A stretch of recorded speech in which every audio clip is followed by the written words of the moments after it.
Ibihe byiza ku bantu mwese mudukurikira aho muherereye hose, reka nongere mbasuhuze kandi mbifuriza kugira amahoro y'Imana no kugira impagarike nzima. Ni wa muhungu wanyu James Legend wamamaye, akaba ari njye tugiye kubana muri iyi inkuru nziza cyane, inkuru ugiye kumva ukaryoherwa cyangwa se amatwi yawe akarushaho kunezezwa n'iyi nkuru. Tugiye kuvuga ku mateka n'ubuzima bw'uyu mugabo Yampano ni umusore wavutse mu mwaka w'ibihumbi bibiri, yavukiye ahitwa Nyamasheke, ahazwi nk'ahantu hitwa i Cyangugu. Ni umusore yiswe amazina ye n'ababyeyi Uworizagwira Florien. Ni umusore wakuriye mu buzima bushaririye cyane, aho rimwe na rimwe yarangwaga no guteka utuntu tw'imitwe, ariko afite intego nziza y'aho yifuza kuva n'aho yifuza kugera. Ni ukuvuga ngo ubuzima bwe yabaye mu cyaro nyine, aho twababwiye i Nyamasheke, ariko se na nyina bamubyara babaga mu mujyi wa Kigali, ahitwa i Rwampara hariya i Nyamirambo. Yajyaga agira gutya akaza kubasura, hanyuma uyu musore agatangira kujya atembera mu dukaritsiye tw'i Nyamirambo hariya, akajya abona n'abantu batandukanye bamubwira bati hafi aha ngaha hari abasitari, nawe akumva arabikunze cyane.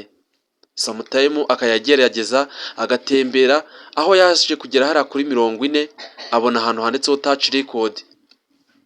Yumva ni nk'ibitangaza. Murabizi ko Touch Record ari imwe mu nzu zitunganya imiziki. Akajya agerageza, akajya ajyayo gake gakeya, ariko noneho ntibigire icyo bimumarira, kuko yari atarabona amafaranga yo kuba yagira gute yakwinjira mu muziki. Mu gihe yabaga yaje i Kigali rero, yibaga se uduceri dukeya akabasha kwiga igare, dore ko yakundaga igare ku rwego rukomeye cyane. Hanyuma igihe cy'ikiruhuko kirangiye, iwabo bamusaba ko asubira mu ntara, abanza kubyanga, ariko agezeho aragenda.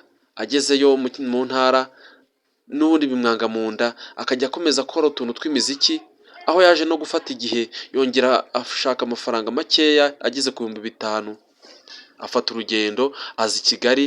Ageze muri Nyungwe imodoka ibapfiraho, niko gutigita n'amaguru, aratigita paka ageze Nyabugogo. Akigera Nyabugogo yarasigaranye inoti y'ibihumbi 2 yonyine, hanyuma atega akamoto kamugeza i Rwampara. Iwabo bamubonye bashaka kumwirukana, ariko nyina avuga ati mwihorere, umwana atamwirukana akaba yarushaho kuba inzererezi. Hanyuma Yampano baramureka, arongera aguma aho ngaho, ariko se abona ko ashobora kuzaba ikirara. Arangije amumwohereza i Bugesera, amuguriye akagare akajya yigayo, yiga mu mwaka wa 6.